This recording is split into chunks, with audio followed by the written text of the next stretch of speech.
Bonjour à tous et bienvenue sur cette table ronde « Comment l'IA et le machine learning vont vous permettre d'améliorer vos performances opérationnelles ». Donc notre objectif aujourd'hui est de vous inspirer et de vous montrer des solutions concrètes appliquées au monde de l'entrepôt et du transport. Pour cela, je suis accompagnée par Élodie Varlot. Je te laisse te présenter. Bonjour à tous, Élodie Varlot, donc GXO. Donc GXO, plus grand prestataire de logistique contractuelle dans le monde et deuxième en France. Donc c'est un peu plus de 1000 sites pour 150 000 collaborateurs dans 27 pays. Et donc en France, on a 65 sites pour 9500 collaborateurs et quelques clients comme La Redoute, donc le site qui nous reçoit, Le Roi Merlin ou encore Picard. Donc je suis chef de projet automatisation et je suis tombée dans la logistique il y a quelques années parce que un jour j'ai compris qu'un colis La Redoute, il avait une vie vraiment plus fun que la mienne. Merci Élodie. Donc nous avons également avec nous Xenia Duarte. Bonjour à tous, Xenia, CEO et cofondatrice de X9. Chez X9, on transforme la logistique en déployant les tracteurs de cours autonomes et aussi l'environnement opérationnel permettant d'organiser mieux, optimiser les mouvements sur cours. Alors nous, on est tombé dedans avec mon associé plutôt dans la conduite autonome, parce qu'on a travaillé ensemble depuis 2015 sur les tout premiers projets de voitures autonomes avec VDCom.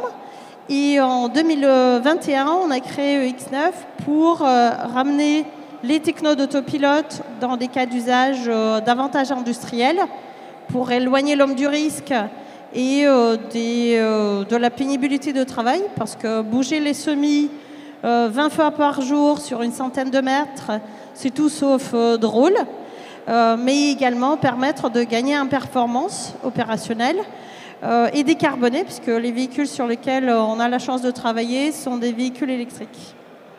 Merci Xenia. Je suis également accompagnée de Guilhem Delorme d'Iris. Bonjour à tous. Donc moi je dirige Iris by Argo & Co, qui est la branche en charge de la data et de l'IA au sein du cabinet Argo & Co. Et donc notre rôle, c'est de concevoir, développer et déployer des solutions sur mesure de data et d'IA pour venir augmenter la performance des opérations en général et de la logistique en particulier. Également avec nous, Carmela Vernet. Bonjour à tous, je m'appelle Carmela Vernet, j'ai plus de 30 ans d'expertise dans la logistique et je suis spécialisée dans l'optimisation de la performance, entrepôt et transport. Et donc je suis Isabelle Autant, associate partner également chez Argo & Co, avec un passé prestataire logistique et en charge de l'offre logistique au niveau opération d'Argo & Co. Donc nous allons commencer, Élodie, par nous parler de ton point de vue sur le contexte actuel avec des exigences de plus en plus fortes au niveau logistique et ce que peuvent apporter l'IA en termes de solutions. Oui, donc l'automatisation, ces dernières années, elle a pu nous libérer des tâches pénibles et on se dit qu'aujourd'hui, l'IA, elle va pouvoir nous accompagner dans tout ce qui est tâches très chronophages et sans valeur ajoutée. Ça va pouvoir nous accompagner sur tous les changements de modèle. Si je regarde un peu dans le rétro, en 2024, l'e-commerce, c'était 175 milliards de dollars en France. Le click to collect, lui, il est passé de 4,5 jours à 2,5 jours de 2020 à 2024. Donc, beaucoup d'accélération du flux. Et puis, si vous avez regardé la table ronde juste avant, finalement, on voit que les modèles évoluent encore. On a l'ultra fast fashion qui, elle, fait que finalement le click to possession allonge. On a besoin de transports encore plus verts, de personnalisation et de nouveaux moyens de paiement, ou encore on a tout ce qui est seconde main. Donc on voit qu'on a besoin de plus en plus de prise de décision rapide et l'IA, il va pouvoir nous aider là-dessus. L'IA, elle est capable de calculer vite, être fiable et d'avoir tout sur l'historique. Et donc, on va coupler ça à nous, l'humain, qui est capable d'avoir sa réflexion, son empathie, ses avis. Donc, on va avoir un avis éclairé grâce à l'IA pour pouvoir donner finalement une prise de décision beaucoup plus rapide et efficace. Et puis l'IA, ça va nous aider à être un outil en plus pour nos collaborateurs, pour être toujours plus efficients dans nos entrepôts. Et donc, chez GXO, ça fait plusieurs mois qu'on a choisi du coup de mettre l'IA au sein de nos process et de ne pas attendre que l'IA soit la norme, mais vraiment de faire la différence avec l'IA. Merci Elodie. Donc en effet, le potentiel de la data et de l'IA sont immenses pour optimiser les flux entrepôts et transports. Nous avons noté ici un certain nombre de cas d'usage. Évidemment, ils ne sont pas exhaustifs. Et donc nous vous proposons pour cette table ronde de d'abord commencer par les cas d'usage associés aux opérations physiques, entrepôts, puis transport avec le tracteur autonome.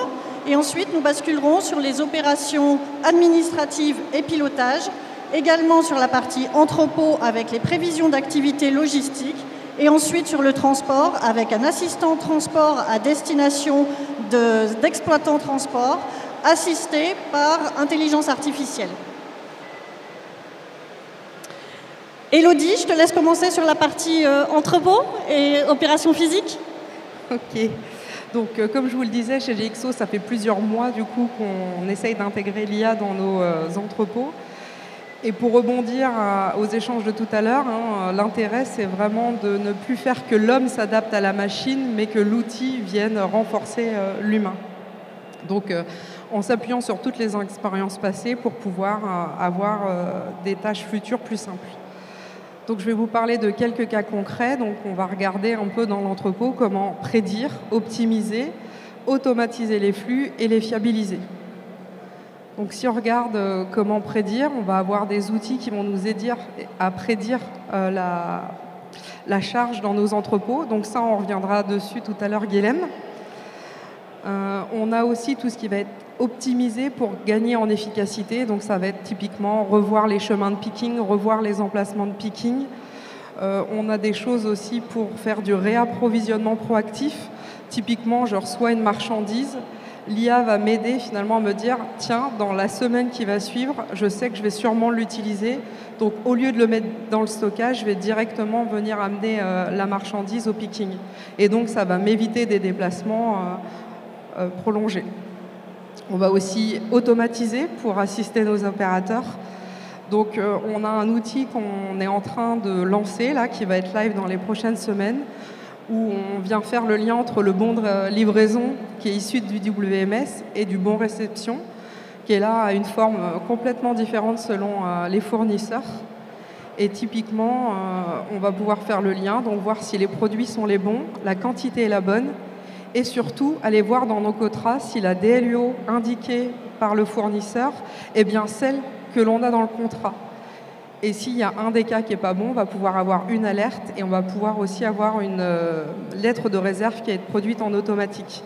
Donc tout ça va simplifier la vie de nos opérateurs en réception.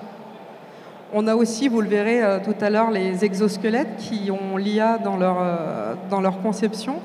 Donc chaque opérateur a sa propre, comme dans une voiture finalement, il met son logging et il a sa propre configuration. Et l'IA va, à force d'utilisation, voir comment je me déplace. Est-ce que je me baisse plus à droite? Est-ce que je me penche à gauche? Et donc pouvoir toujours encore plus s'adapter.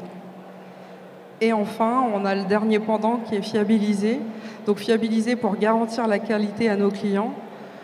Du coup, on va avoir des diminutions d'erreurs et typiquement, on va utiliser des caméras de vision intelligentes qui sont capables de scanner l'entièreté de la palette et un peu comme sur les bons de réception, se dire « Ah, sur telle palette, je dois avoir tel produit, telle quantité. J'ai tout, tu peux partir. C'est pas OK. » Du coup, on va pouvoir appeler quelqu'un qui va vérifier et ça va éviter d'envoyer des palettes erronées à nos clients. Peut-être juste pour réagir, effectivement, je pense que ces verbes d'action qu'on voit là, ils sont très intéressants et en tout cas, ils couvrent tout le panel de ce qu'on peut faire avec la data il y a aujourd'hui. Mais ce qu'il faut comprendre aussi, c'est que derrière ces termes se cache en fait une grande variété de technologies à la base. Et on va parler d'être en capacité de faire du clustering, de l'analyse de corrélation avancée, de développer des modèles prédictifs sur base de machine learning, mais aussi de pouvoir utiliser des large language models, donc les outils du marché qui sont entraînés sur du texte, pour tout ce qui va être analyse de documents. Donc finalement, derrière voilà, ces cas d'usage très métiers se cachent beaucoup de technologies et tout le métier des équipes techniques, des équipes data IA, c'est de choisir le bon outil pour le bon usage. Donc ça, c'était le premier point. Peut-être un deuxième point complémentaire, c'est que dans tout ce que vient de présenter Elodie, on est finalement sur un écosystème qui est en train de se construire où par-dessus le socle transactionnel traditionnel des opérations logistiques, WMS, TMS, etc., on vient brancher comme ça un certain nombre de cas d'usage verticaux très spécialisés et qui permettent de faire un bond de performance. Voilà. Et on voit vraiment cette mouvance-là qui se construit en écosystème. Merci Elodie, merci Guilhem. Donc en effet, impressionnant le nombre de cas d'usage en entrepôt.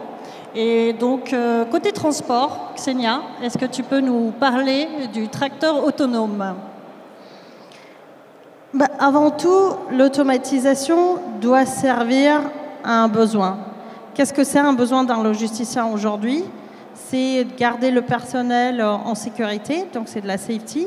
À ça, évidemment, les technologies de perception et en soi de prédiction de mouvement, de calcul d'itinéraire, parce qu'on parle de l'IA et on parle de machine learning, c'est typiquement à ça que servent ces technologies-là. À quoi va servir également l'automatisation ? C'est quelque part, va passer par une digitalisation. Donc, c'est l'optimisation de mouvement. C'est d'être just on time, donc déplacé au bon moment, au bon endroit. Beaucoup moins d'erreurs, parce que en fait, le véhicule, quand on lui a programmé une mission, il va juste savoir faire point A, point B. Donc, il n'y a pas d'erreur humaine en tant que telle possible. Ça aide également à éviter les dégâts matériels, puisque une fois que le véhicule est programmé, il va tout simplement respecter ce qu'on lui demande.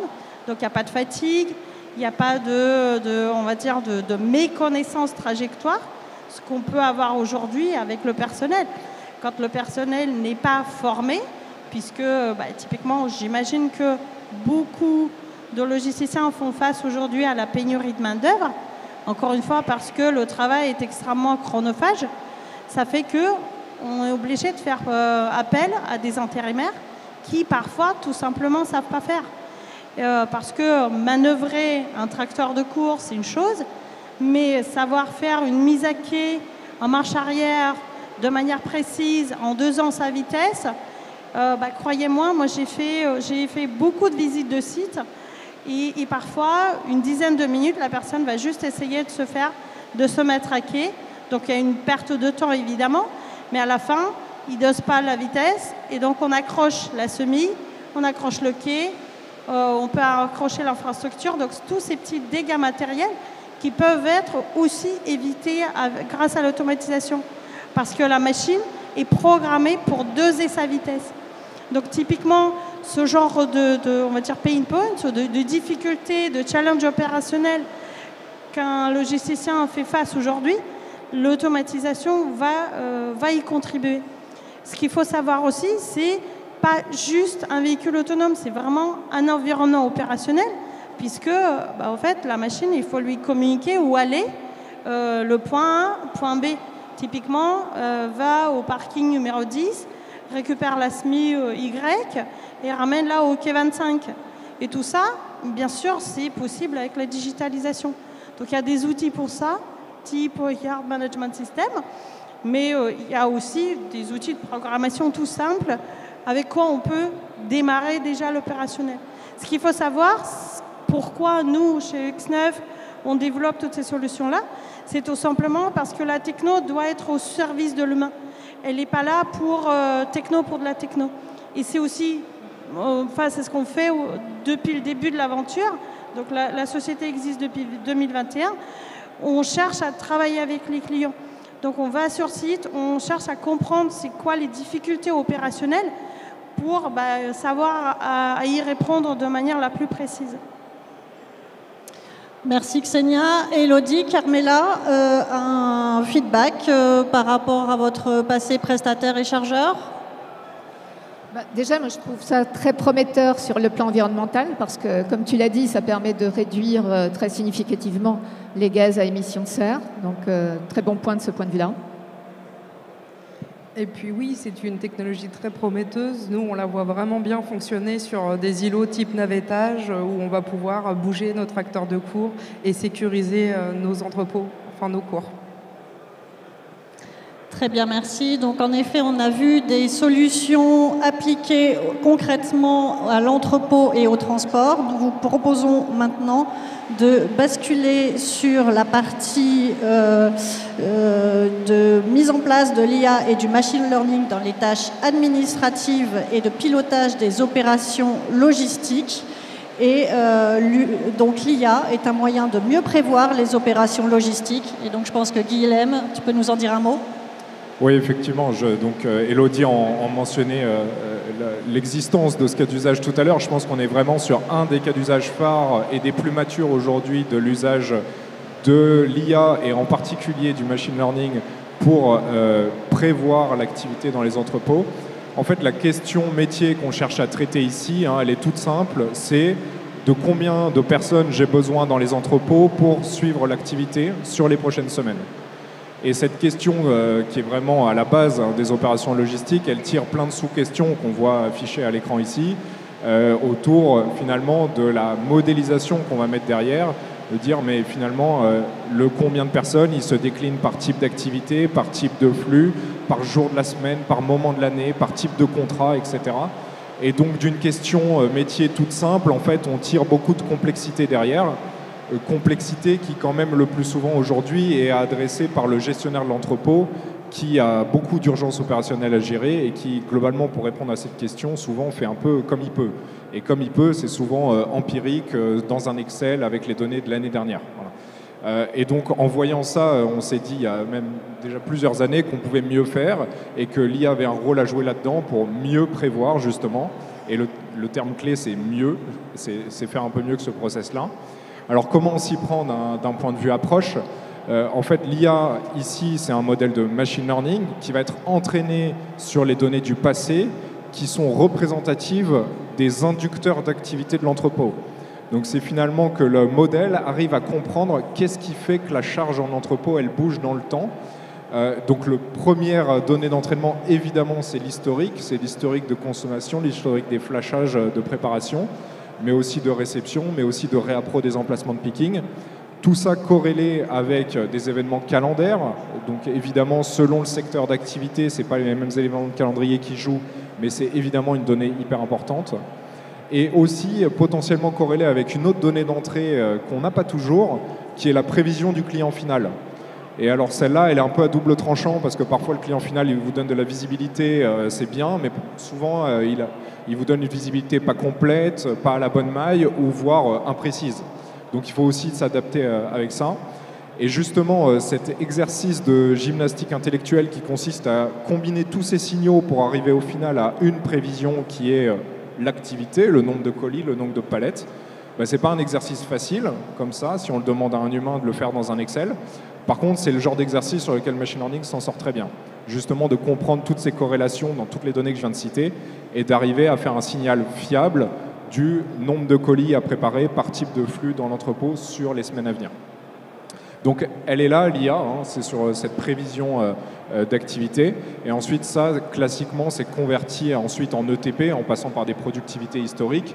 Rien d'intelligent là-dedans, c'est que de la statistique, mais ça ensuite en fait un signal qui est utilisable pour faire la charge capacité de l'entrepôt, de se dire j'ai combien d'heures de travail à passer, en face c'est quoi les plannings de mes équipes, je mets en adéquation les deux et je regarde où est-ce qu'il y a des déséquilibres et ensuite je vais prendre des vraies décisions sur les leviers capacitaires, activer des heures supplémentaires, de l'intérim, etc. Donc vraiment aller, voilà, le terme c'est l'activation, activer cette prévision pour prendre des décisions. Donc ça, c'est vraiment un exemple très concret où finalement l'IA, c'est presque un sous-ensemble du système global, mais c'est ce qui fait la différence par rapport à une approche plus empirique de prévision et c'est ce qui fait le gain de performance. Donc pour vous donner des exemples et des retours d'expérience concrets, on a mené ce type de projet il y a quelques années déjà avec Andros, donc directement avec un industriel sur 2 de leurs sites, en ambiant et en ultra frais. Globalement, les résultats, c'est qu'on a moins de 5% d'erreurs de prévision au jour et par type de flux, donc entre ambiant, ultra frais, etc.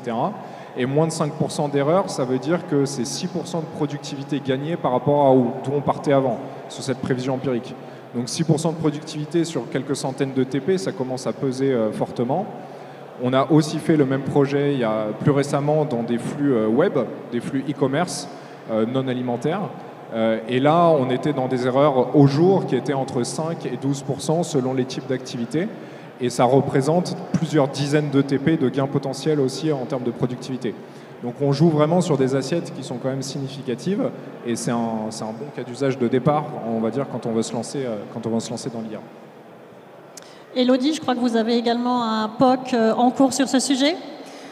Oui, donc on a un POC en cours sur un de nos clients en retail spécialisé. Du coup, ça fait 2 mois maintenant que le POC est lancé. Donc on a commencé du coup par l'IA, par série temporelle, comme tu le disais. Donc typiquement, aujourd'hui, on est le 17 juin, la semaine 25. Ça va d'abord regarder qu'est-ce qui se passe toutes les semaines 25 des différentes années. On est la 3e semaine du mois, donc qu'est-ce qui se passe généralement la 3e semaine du mois? Et idem, je suis un mardi, qu'est-ce qui se passe le mardi? À ça, il y a, comme tu le disais, les variables exogènes, donc quelle météo il fait, quelle est la conjoncture. Et puis, on va avoir aussi de l'apprentissage où on est capable, par un chatbot, de mettre des indications. Typiquement, je sais que je vais avoir une promotion sur tel type de produit, je vais pouvoir l'insérer, et lui, il va pouvoir voir qu'est-ce qui s'est passé quand j'ai eu des promotions de ce type. Aujourd'hui, on a réussi à avoir 3,5 points, nous, de prévision meilleure. Et donc, comme tu le disais, c'est assez prometteur. Je pense qu'en termes de bénéfices, l'enjeu productivité, c'est évidemment numéro 1, c'est ce qui fait le ROI du projet. Après, il y a des bénéfices un peu plus qualitatifs aussi, c'est-à-dire que mieux prévoir, mieux dimensionner les équipes, ça veut dire que les équipes sont plus sereines. Globalement, on a le bon effectif pour le bon niveau d'activité. Ça permet d'améliorer le climat social en entrepôt. Ça permet aussi d'avoir une bonne visibilité sur les semaines à venir et du coup d'apaiser finalement toute la planification. Donc ça a plein de bénéfices un peu intangibles comme ça, qu'on ne mesure pas nécessairement avec des euros, mais qui au final font l'équilibre d'une bonne planification. Et puis le dernier finalement avantage qu'on voit nous, c'est que si demain j'ai des flux complémentaires, je suis capable de mieux les intégrer. Et idem, si j'ai des nouvelles personnes à la prévision, c'est un vrai outil pour les accompagner. Et alors, est-ce que c'est applicable à tous les entrepôts et quels sont les facteurs clés de succès ? Alors je pense qu'il faut évidemment garder en tête que le ROI, comme il est apporté par de la productivité, ça a un intérêt à partir d'une certaine masse critique quand même de TP qui sont en picking ou en prépa. Donc notre retour d'expérience un peu empirique, c'est qu'à partir de quelques dizaines de TP, ça vaut le coup d'investir dans le projet. Il y a aussi un point clé, c'est que un des facteurs clés de succès, c'est l'accès aux données finalement, parce que c'est ce qui va faire l'entraînement du modèle. Et donc, se mettre en capacité d'avoir la capacité de sortir toutes les données d'un WMS et d'autres systèmes de manière autonome et de pouvoir avoir du coup les bons profils qui travaillent sur ces modèles, c'est la clé entre un projet qui est rapide et qui est fait en quelques semaines ou un projet qui va s'étirer sur 6 mois parce qu'on a du mal à sortir les données. Donc ça, vraiment, le côté écosystème ouvert et d'être en capacité de sortir les données, c'est vraiment un point clé. Et peut-être un dernier, avant de passer la main à Elodie, c'est le besoin de customiser quand même les modèles, parce que ça a beau être de la prévision en série temporelle, on va dire classique, c'est pas si facile comme problème. Et tous ces modèles-là, pour les faire bien marcher, ça nécessite de vraiment se pencher sur l'activité de l'entrepôt, les variables qui lui sont propres, ce qui vraiment influe l'activité de cet entrepôt. Et donc certes, il y a une boîte à outils et peut-être 70% du travail, il est déjà fait, mais les 30% restants, c'est ça qui va faire la performance. Et je pense que c'est un constat que vous partagez aussi. Oui, c'est un constat qu'on partage. Et ce qui est important aussi, c'est de pouvoir monter des équipes pluridisciplinaires, donc des spécialistes de la data et de l'intelligence artificielle, des spécialistes métiers du terrain opérationnel et aussi des spécialistes IT, donc qui sont forts sur le WMS et tout ce qui tourne autour. Parfait, merci. Donc on a vu l'application du machine learning aux prévisions d'activités logistiques. Au-delà de ça, on entend beaucoup parler de GenAI, de chatbot, de IA argentique. Est-ce que, Guilhem, tu peux nous aider à nous y retrouver au sein de tous ces termes ? Oui, effectivement, on change complètement de sujet. On va parler de ce que l'IA générative peut permettre en logistique. Mais du coup, on voulait commencer par replacer quelques définitions quand même. Alors on reste des consultants, nous, hein, donc on aime bien les mettre les choses dans des boîtes et des niveaux de maturité. Du coup, c'est la slide que vous voyez là. Mais globalement, c'est pour fixer les idées de tout le monde. L'IA générative, il y a quand même plusieurs niveaux d'adoption. Hein. Ce qu'on a tous connu en novembre 2022, c'est ChatGPT qui sort, c'est génial ce truc, ça va permettre de faire plein de choses. Et il y a eu une adoption un peu incontrôlée de la technologie dans les entreprises pour faire des cas d'usage très génériques, hein, de la rédaction de mails, de la synthèse, etc. Rapidement, il y a une partie des entreprises qui a franchi le pas de mettre à disposition un chatbot d'entreprise sécurisé pour les collaborateurs, pour vraiment répliquer cette expérience grand public, ChatGPT, mais dans un contexte qui est sécurisé et qui est propre à l'entreprise. Et donc ça, aujourd'hui, je pense que la plupart des entreprises ont fait ce pas. Voilà. Déjà, sont à la marche numéro 2. La marche numéro 3, elle est dans le fait de rajouter encore un peu plus d'intégration avec le contexte dans l'entreprise pour aller dans ce qu'on appelle le niveau d'assistant. D'assistant un peu générique, personnel. Donc globalement, c'est les cas d'usage qu'on connaît tous, de se dire moi je veux un assistant qui fait mes comptes rendus de réunion, qui est connecté à mes mails pour savoir qu'est-ce que je dois traiter en priorité le matin. Et finalement, ces usages-là, tous les travailleurs du tertiaire ou tous les travailleurs qui travaillent en travail de bureau ont les mêmes usages dans le monde et s'appuient sur les mêmes solutions. Donc jusque-là, marche numéro 3, il n'y a rien de très différenciant, on n'est pas spécifique au monde logistique. Là où ça devient adapté à ce métier de la logistique, c'est à partir de la marche numéro 4, c'est avec la notion d'agent. Un agent, c'est quoi? C'est une intelligence artificielle de type IA générative, donc les Large Language Models dont je parlais avant, ce qui est derrière ChatGPT et autres. Et en fait, ces intelligences génératives, on va non seulement pouvoir converser avec elles, mais on va leur donner accès à des outils, c'est-à-dire la capacité à agir sur l'environnement extérieur. Très concrètement, Elodie nous citait tout à l'heure la capacité à aller lire des bons de réception qui sont des images ou qui sont des fichiers scannés. Un agent, ça pourrait être cette intelligence générative à qui je donne accès à une caméra et qui regarde ces éléments scannés et qui est capable de les comparer avec un autre outil qui est requêter la commande dans le WMS. Donc là, on vient de citer un exemple d'agent de réconciliation, finalement, qui a accès à 2 outils. Et c'est vraiment ça, cette notion d'agent, c'est l'intelligence artificielle générative connectée à des outils qui lui permettent d'agir sur son environnement extérieur. Donc ça, on se rend compte tout de suite que ça permet d'automatiser des choses, et Elodie va nous donner des exemples. Et il y a quand même une 5e marche derrière ça, parce que même si cette 4e marche, elle est déjà puissante, il y a une 5e marche, qui est quand même un peu le futur, c'est-à-dire que je ne peux pas dire que tout le monde a franchi ce pas aujourd'hui, mais qui est de dire, à partir du moment où j'ai des agents IA qui savent faire des jobs bien identifiés, bien ciblés, qu'est-ce qui se passe si j'en interconnecte plusieurs entre eux et que finalement ça prend la main sur une fonction entière.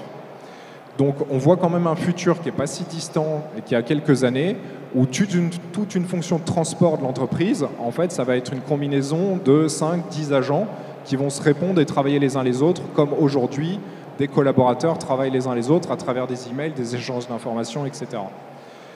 Ça peut paraître un peu futuriste aujourd'hui, mais néanmoins, il y a déjà des secteurs, par exemple dans le customer service, où ça commence à être une réalité, ces modes multi-agents qui collaborent ensemble à l'échelle d'une fonction business. Donc aujourd'hui, je dirais que d'un point de vue maturité, les entreprises, elles sont niveau 3, on va dire, pour les usages génériques, et niveau 4 sur des usages bien ciblés en logistique. Du coup, je passe la main à Elodie pour quelques exemples. Donc en effet, aujourd'hui, on a les comptes rendus de réunion, ça c'est le basique. Et puis finalement, on a des choses en plus. Donc typiquement, on va essayer de supprimer les tâches pénibles. Aujourd'hui, on a régulièrement dans nos sites des mails de nos clients qui nous disent « faudrait changer telle commande » ou « j'ai tel problème de qualité ». Aujourd'hui, l'agent, il est capable de prendre ce qu'il y a dans le mail et de venir l'implémenter directement dans le WMS. Et l'opérateur n'a plus qu'à valider ou non la saisie. Donc c'est vraiment des choses qui sont très ennuyeuses, très chronophages pour nos opérateurs, qui viennent leur simplifier la vie. Et puis si on va un peu plus loin, on a tout ce qui va être partage des ressources. Aujourd'hui, on va avoir pour la maintenance, pour les formations, finalement toute une base de données, parce que dès que c'est rentré dans notre IA interne, on va pouvoir la partager. Et dès que je vais avoir une question de ce type, je vais pouvoir la poser à mon chatbot et il va aller me chercher l'information à laquelle j'ai besoin.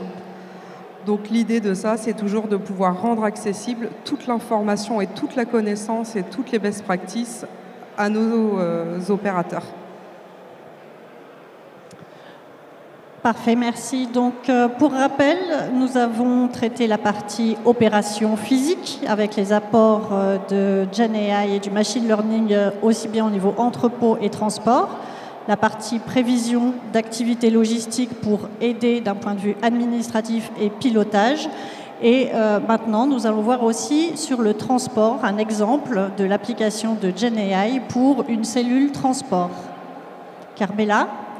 Oui, absolument. Donc, avant de vous montrer ce qu'on a fait, on voulait vous expliquer un peu comment on s'y est pris. Et tout d'abord, c'est parti d'un constat, comme l'ont dit plutôt Élodie et Guilhem. On s'est rendu compte qu'au niveau du transport, les exploitants de transport avaient en effet beaucoup de tâches à gérer et beaucoup de priorités à gérer dans la journée. Et on s'est dit, mais dans ce cas-là précis d'exploitant de transport, on pourrait l'aider via un assistant dédié à cette fonction. Donc, comme l'a dit Guilhem, un assistant dédié, ça va être un agent qui ensemble plusieurs technologies et qui va supporter vraiment l'exploitant dans un certain nombre de tâches, dans la visu de ses actions, on le verra un petit peu plus tard, dans des traitements de données, des analyses de données, l'élaboration de rapports et enfin la proposition de mails automatisés. Donc là, c'est vraiment quelqu'un qui va venir aider l'exploitant de transport dans ses tâches quotidiennes. Donc ce qu'il faut retenir, c'est que effectivement, lui aussi, il a un certain nombre de tâches très chronophages à faire dans la journée et on a voulu mesurer un peu ce que l'assistant allait lui apporter et on est sur des gains en termes d'impact de gain de temps de l'ordre de 30 à 40%. Donc c'est quelque chose qui peut vraiment venir aider l'exploitant de transport dans ses tâches quotidiennes. Et en se basant, chose très importante, à la fois sur des données structurées, Guilhem en parlait tout à l'heure, on sait que l'assistant de transport a accès à des outils comme un WMS, un TMS ou d'autres outils encore, mais il a aussi à faire face à beaucoup de données déstructurées comme des mails ou bien, pire encore, des conversations téléphoniques parce qu'on sait que dans le transport, on a encore beaucoup recours à des appels téléphoniques. Ce qu'on vous propose... C'est là que je lance la vidéo. Je peux peut-être compléter avec quelques chiffres, nous aussi, de notre côté, puisqu'on a fait deux cas d'usage en réel. Premièrement, sur un entrepôt de DHL à Mitry-Mory. Donc, le use case, c'est plutôt ce qu'on appelle du préchargement. On va déplacer des semi-remorques sur une centaine de mètres entre le parking vers le quai. Et ce qu'on a cherché avant tout, c'est de travailler avec le logisticien sur les KPI, typiquement les indicateurs de performance qui vont permettre de confirmer l'intérêt d'une telle techno. Là, on est évidemment sur de la performance, à savoir faire plus de déplacements sur la même période de temps. Mais on va également, ce qui est un petit peu plus délicat sur une courte période, mais on va chercher à réduire tout ce qui concerne les dégâts matériels. On va évidemment promouvoir quelque part la personne vers un nouveau métier, puisqu'ils n'auront plus besoin de monter et descendre dans la cabine et faire des décroches-raccroches. C'est des personnes qui peuvent faire soit d'autres tâches à l'intérieur, ou tout simplement faire de la surveillance de véhicules autonomes à l'intérieur de l'entrepôt, dans la tour de contrôle. Et ce qu'il faut savoir, ce qu'on cherche également beaucoup avec les logisticiens, c'est bien sûr leur fournir une vraie solution de décarbonation. Parce qu'aujourd'hui, tout logisticien se doit être sustainable, bien sûr, dans une logique de bas carbone. Et ça doit passer à tous les étages. Bien sûr, c'est des kilomètres et des kilomètres sur la voie publique, mais c'est aussi la cour, puisque la cour, c'est malgré tout aujourd'hui opéré par des tracteurs de cour diesel. Et ce qu'il ne faut pas oublier, c'est que ce n'est pas seulement les petites distances, mais c'est le non-stop d'émissions, puisqu'on ne coupe pas le moteur. Donc même à l'arrêt, le véhicule continue à polluer. Aujourd'hui, on bénéficie d'un outil de l'ADEME qui nous permet de calculer la réduction des émissions de CO2. Et aujourd'hui, pour la France, on va chercher 94% de réduction des émissions de CO2, rien que parce qu'on va passer de diesel à électrique. Mais ce qu'il faut savoir, c'est que grâce à l'automatisation, on va aller chercher davantage de performance là-dedans, puisqu'on va adapter les parcours et aussi, en fait, on va partir juste au bon moment. Et pas parce que ça m'est déjà arrivé. J'ai visité un site qui est en Angleterre pour une grande entreprise pharmaceutique. Sur un parking, ils tournent 3 ou 4 fois avant de pouvoir trouver la semi-remorque. Heureusement, grâce à la digitalisation et l'automatisation, on va tout simplement éviter non seulement ces pertes de temps, mais également ces émissions de CO2 absolument dramatiques. Et ce qu'il faut savoir aussi, c'est quelque part, l'électrification qu'on amène avec l'automatisation, elle va permettre également de réduire la pollution sonore, parce qu'on parle beaucoup de CO2, mais quand on tourne dans des zones périurbaines, le diesel fait aussi, les véhicules diesel émettent également beaucoup de pollution sonore. Je voulais revenir sur le point de digitalisation que tu citais. Mais effectivement, une fois que tout est digitalisé, finalement, on peut faire beaucoup de choses. Mais il y a quand même une réalité du terrain logistique aujourd'hui qui fait qu'il y a beaucoup de choses qui passent par du document, qui passent de manière non structurée. Et c'est ce monde-là aussi qui, tout d'un coup, est devenu ouvert ou automatisable avec l'arrivée de ces modèles d'intelligence artificielle générative, capables de comprendre ce texte et ce monde déstructuré. Et du coup, c'est ce qu'on voulait vous montrer dans une vidéo hyper concrète de démo que Carmela va nous montrer tout de suite.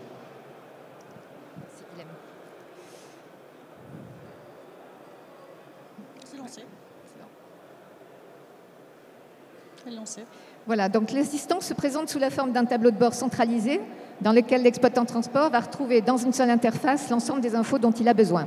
Là, on a actionné directement sur le premier bouton, Action on Issues, et on va voir toutes les informations qui requièrent une action de sa part. On a le niveau de priorité, high, medium et low, et pour chacune d'entre elles, on voit le sujet, la source et enfin l'action attendue. Là, on a cliqué sur l'action recommandée par l'assistant, changement de route. L'assistant affiche les livraisons concernées, je les coche, je choisis l'alternative la plus adaptée, j'envoie les impacts et je valide l'action. La même logique, évidemment, s'applique pour les priorités medium et low. Si on passe maintenant sur le deuxième bouton, destiné plutôt au manager, je vais voir l'ensemble des actions de l'équipe avec les tâches résolues sur la totalité à réaliser, par exploitant le nombre de tâches à réaliser par niveau de priorité et le temps moyen de réalisation. Et enfin, toujours des préconisations de l'assistant pour équilibrer la charge en réassignant des actions entre les différentes personnes de mon équipe. Donc un vrai outil d'aide à la décision pour le manager. Et enfin, je vous propose de regarder le bouton Customer Excellence qui va analyser les retours clients sur le livraison, donc un très important évidemment. Donc on voit sur le graphe d'abord le taux de feedback des clients qui évolue en fonction des jours de livraison. Et je peux venir cliquer donc, sur le détail des causes qui sont remontées comme package condition ou tracking information.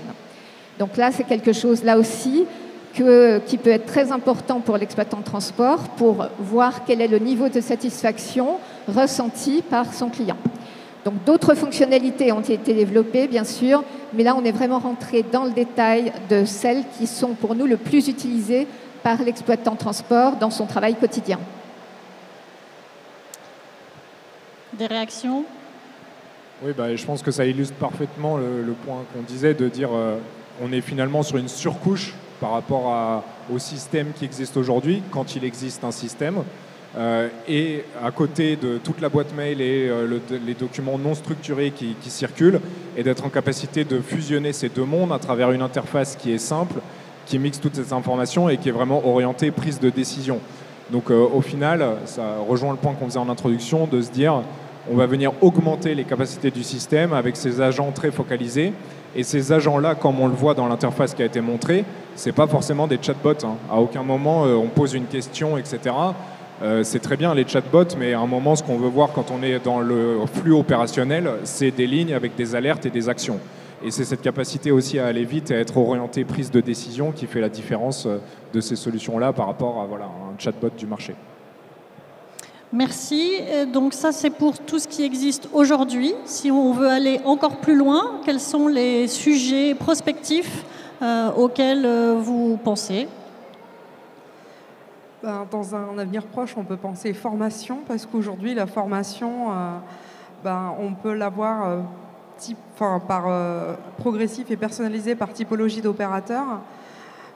Je suppose que dans la salle, on a tous fait chacun une formation Excel et on s'est retrouvé soit le niveau était beaucoup trop fort et on s'est dit je vais jamais y arriver, on m'apprend à faire des tableaux croisés dynamiques avec des formules, des recherches V et on est sorti de là, on n'a rien compris, ou d'autres choses où finalement on s'est ennuyé. Donc l'IA, il va vraiment pouvoir nous aider à adapter le niveau de formation individuellement à chacun des opérateurs en s'appuyant sur toutes les best practices et le niveau de chacun à chaque step.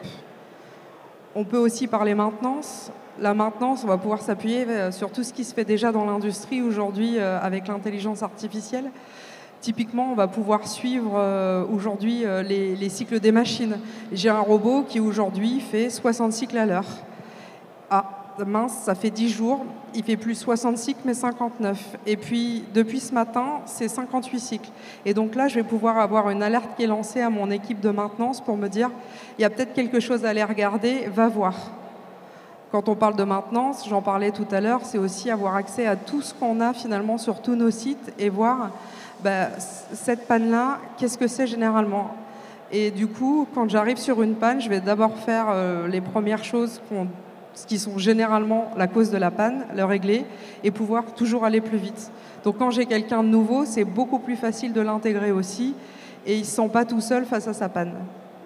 Et puis si on regarde un peu plus loin, on va pouvoir regarder les humanoïdes, les quadrupèdes qui vont pouvoir nous aider sur le port des charges, sur la sécurité des biens et des personnes avec des chemins aléatoires, des caméras que je vais pouvoir faire bouger.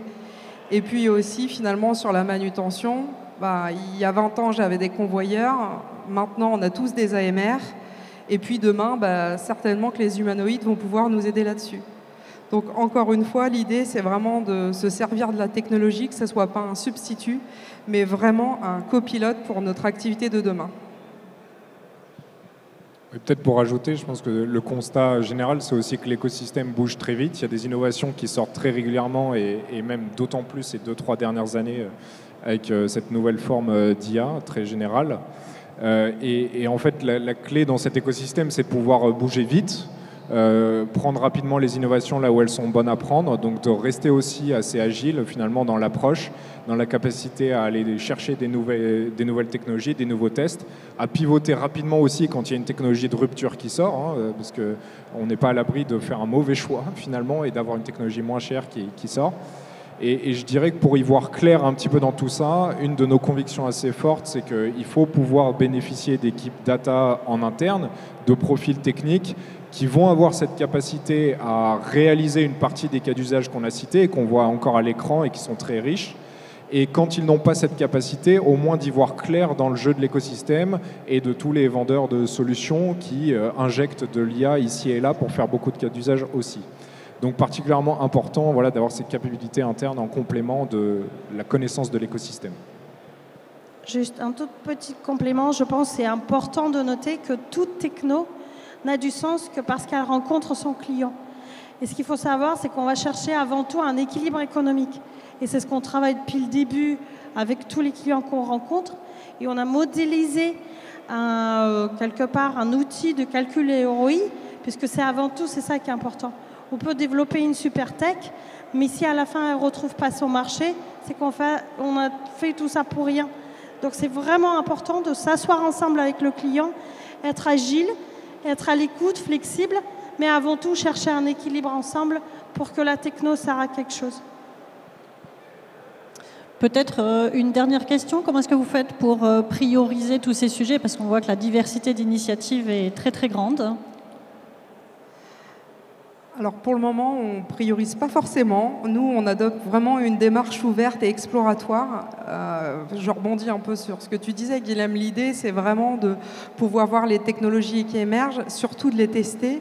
Et puis, on remonte au maximum toutes les initiatives terrain qui sont souvent très qualitatives et pertinentes. Et donc, on teste, et on regarde ce qui est le mieux. Et en effet, on travaille avec nos fournisseurs pour qu'on puisse à la fin trouver un équilibre financier, aide qui va à tout le monde. Oui, j'ajouterais que dans le cas de groupes comme les vôtres, il y a un vrai effet d'échelle aussi. C'est que finalement, les cas qui remontent du terrain, ils sont un peu similaires d'un entrepôt à l'autre quand même. Donc il y a des vrais effets d'échelle dans le ROI. On n'a pas toujours le ROI à la première initiative. Ça, il faut pouvoir l'accepter aussi. Ça reste des démarches d'innovation, souvent. Ce n'est pas toujours le cas. La prévision d'activité, je disais, sur un entrepôt, ça se paye tout seul. Mais ce n'est pas toujours le cas. Donc il faut aussi accepter parfois qu'on aura le ROI qu'au deuxième ou troisième entrepôt qui est traité. Et donc on est quand même dans une démarche qui doit rester innovante et qui doit rester très adaptative. C'est vrai que c'est l'intérêt pour nous. Comme je vous le disais, on a plus de 65 sites. Donc en fait, on a 65 terrains de jeu où on vient tester ici et là des solutions. Et ça peut nous arriver de tester une solution avec un fournisseur et finalement se dire c'était pas tout à fait ça, je vais aller voir ailleurs, mais je continue de tester et d'innover. Un dernier sujet avant de basculer sur les questions du public. Du coup, en effet, les technos et les solutions bougent très vite. Comment on s'assure de l'adoption par les utilisateurs ? Le sujet de l'adoption, il est forcément clé et il n'y a pas une réponse unique parce qu'il va dépendre très fortement de quelle est la technologie qu'on est en train d'utiliser, ce qu'on cherche à faire avec. Je pense qu'au niveau leadership, ce qui compte, c'est le ROI. Vraiment, l'adoption, il est tiré par le ROI. Donc sa mesure, elle est clé et elle n'est pas si facile. C'est presque un projet en soi de mesurer le ROI d'un projet, parfois, parce que c'est tellement imbriqué dans la façon dont fonctionnent les opérations aujourd'hui que ça peut être complexe. Mais derrière ça, effectivement, je pense qu'on est quand même face à des technologies qui sont de plus en plus accessibles et où le fait qu'on ait tous eu accès à un ChatGPT, un modèle d'IA incroyable et de les pouvoir expérimenter de première main, quand même, ça facilite le discours avec les opérationnels de se dire il y a eu cette expérience personnelle que tout le monde a eue de c'est quoi une IA, est-ce que ça sait faire. Et ça aide aussi un petit peu sur ce chemin-là de familiariser les gens, d'acculturer sur le potentiel de ces technologies, chose qui était peut-être un peu moins accessible il y a quelques années. Clairement, l'automatisation, parfois, ça fait peur. Aujourd'hui, il y a vraiment les gens sont beaucoup plus fans, vont vers ça parce qu'ils se disent « Tiens, ça va vraiment m'aider, me faciliter la vie ». J'ai plus des heures à aller chercher la petite ligne de mon contrat qui dit « Ah, tiens, c'est demain qu'il faut que j'envoie ma lettre ». Alors, un autre des freins qui pouvaient arriver jusqu'à présent, c'était « Oui, mais l'IA peut faire des erreurs ». Qu'est-ce que vous répondez à ça ? Alors oui, il y a des hallucinations avec l'IA, ça arrive encore, c'est une technologie émergente, mais aujourd'hui, l'IA, elle est comme nous, elle expérimente, elle teste et on progresse tous ensemble. Donc l'idée, c'est qu'on apprend collectivement, on va progresser avec l'IA, on va aussi se mettre des boucliers parce qu'en effet, il peut toujours y avoir des erreurs, mais on ne peut pas rester sur « il va y avoir des hallucinations ». Bien sûr, complètement d'accord. Et enfin, le dernier, peut-être, frein ou remarque qui revient régulièrement, c'est la confidentialité des données. Et là, je sais, Guilhem, que tu as une réponse. Oui, effectivement, la question de la souveraineté, comme on l'a dit notre président la semaine dernière à Vivatech, elle est clé. Effectivement, ces modèles-là, quand on parle des modèles de langage, ils sont pré-entraînés, ils ne sont pas faits en général par des solutions françaises, sauf pour Mistral. Et donc, il y a une question clé autour de mais ces données-là, où est-ce qu'elles partent, qui les utilise, qui a le droit de les revoir, de réentraîner des modèles dessus. Il y a des solutions à ça. Je veux dire, on n'est pas dans un monde où il faut complètement fermer l'innovation sous prétexte qu'il y a un risque. Il y a un risque, certes, mais il y a des garde-fous légaux qui peuvent être mis en place. Et effectivement, il y a quand même des solutions territoires européens grâce à Mistral qui sont là, et heureusement. Il y a effectivement le sujet de la data, mais il y a aussi un sujet beaucoup plus vaste aujourd'hui qui est de la cybercriminalité. Évidemment, quand on est connecté, où qu'on soit, qu'on se soit à l'intérieur de l'entrepôt ou qu'on fasse bouger un véhicule autonome, on se doit être protégé de différentes attaques qui puissent arriver. Donc nous, à notre niveau, à X9, on est extrêmement fiers de travailler ou de collaborer ensemble avec des sociétés comme Orange qui nous amènent non seulement une solution de connectivité viable, mais également une solution extrêmement sécurisée, puisque c'est l'ère de la guerre aujourd'hui.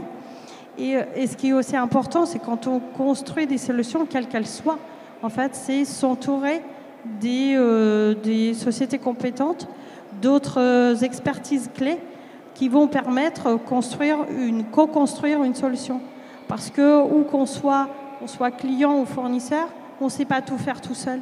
Et évidemment, c'est de la pédagogie, c'est évidemment s'entourer de personnes qui savent faire et de collaborer. Et donc, en fait, cet écosystème aujourd'hui qu'on bâtit autour de l'autonome, de la data, de machine learning et toutes ces nouvelles technos, c'est extrêmement important d'être bien accompagné.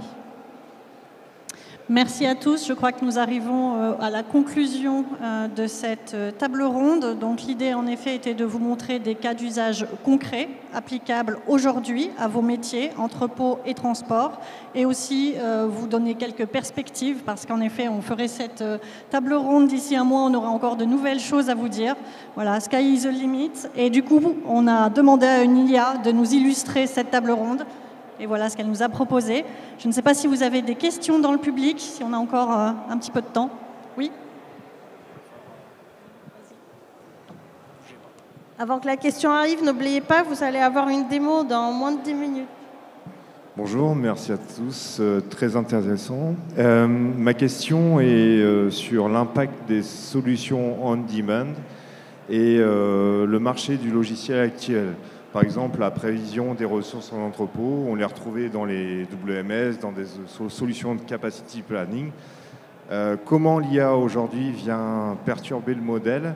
Est-ce que c'est la fin des logiciels traditionnels, WMS, TMS, par rapport à la capacité de faire des solutions très vite, très rapidement avec l'IA?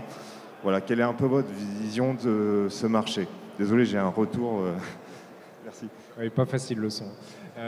Oui, la question est très bonne parce que, comme je disais tout à l'heure, notre constat un petit peu empirique quand même, c'est que pour avoir des chances de très bien marcher, ce cas de la prévision, faire une bonne prévision, c'est un problème complexe et qui nécessite pas mal de customisation. Et donc, c'est compliqué pour un éditeur de proposer des solutions sur étagère qui sont parfaitement adaptées au cas. Donc, il y a un peu un jonglage à faire entre qu'est-ce qui est du standard et qu'est-ce que je customise sur projet, et qui est un peu en limite de modèle par rapport à comment ces éditeurs-là travaillaient jusque-là. Donc eux-mêmes, c'est quand même une réinvention du mode de fonctionnement et de pouvoir accepter qu'il y a le panel de fonctionnalités standard qui vient avec l'outil, mais que par-dessus, il faut pouvoir customiser, il faut pouvoir s'adapter. Voilà, donc ça c'est un peu le constat. Nous, on a vraiment, mon équipe Iris, donc on construit ces modèles-là, et nous, on a vraiment fait le choix 100% customisation. Vraiment de se dire, il n'y a pas deux problèmes qui sont les mêmes, donc on vient avec une boîte à outils et on personnalise à fond. Et c'est vraiment du coup dans une approche un peu plus add-on, de se dire, le WMS, il est là, il fait son job transactionnel, et par-dessus, je vais mettre cette brique très focalisée d'optimisation, prévision-optimisation. D'autres questions ? Non. Merci à tous. Et si vous voulez de plus amples discussions, je pense que nous avons tous des stands juste à côté. Merci beaucoup.